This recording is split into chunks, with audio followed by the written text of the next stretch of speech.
Problem 48. A typical nuclear reactor generates 1000 megawatts of electrical energy. In doing so, it produces 2000 megawatts of waste heat that must be removed from the reactor to keep it from melting down. Many reactors are sited next to large bodies of water so that they can use the water for cooling. Consider a reactor where the intake water is at 18 degrees Celsius.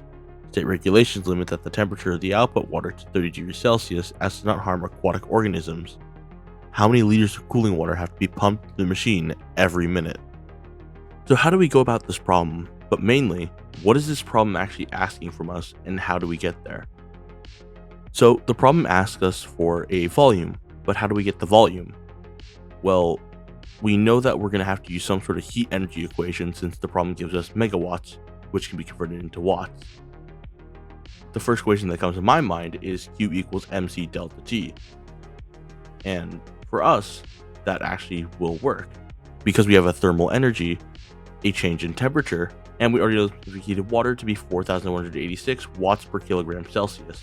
Plugging this into our Q equals mc delta T equation, we get a total mass of 39,815 kilograms. But what does this mass even mean? In the problem, it states that a typical reactor generates 1000 megawatts, and in parentheses it says 1000 megajoules per second. And now we know a megawatt is megajoules per second. And if we're trying to find how many liters we need in a minute, we'd have to multiply this megajoules per second by 60 in order to get the mass that we need per minute.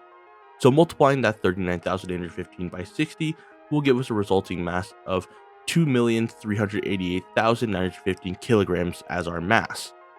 And since the density of water is 1 kilogram per 1 liter, we know that the volume must be the same as the mass, leaving us with 2,003,888,915 liters for our total volume for the total amount of water needed each minute to cool the reactor.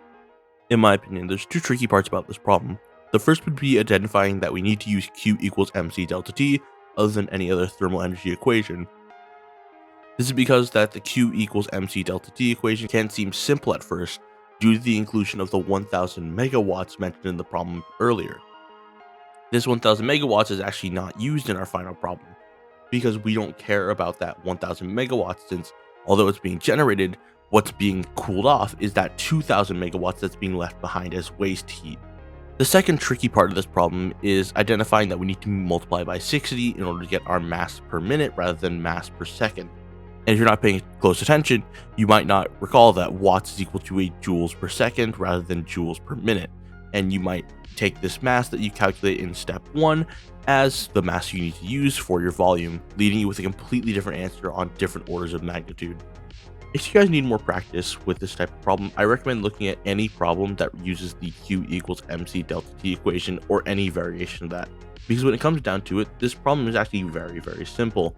It just uses the Q equals mc delta T equation at its very base minimum, rather than using it to equate it to another one or adding other mc delta T's to the mix if you're doing another heat transfer problem with multiple materials. Anyway, that's all for me for now, and if you guys like the intro, check out Shin Godzilla on Netflix if you have a VPN, because it's really good in my opinion. And as always, thanks for watching.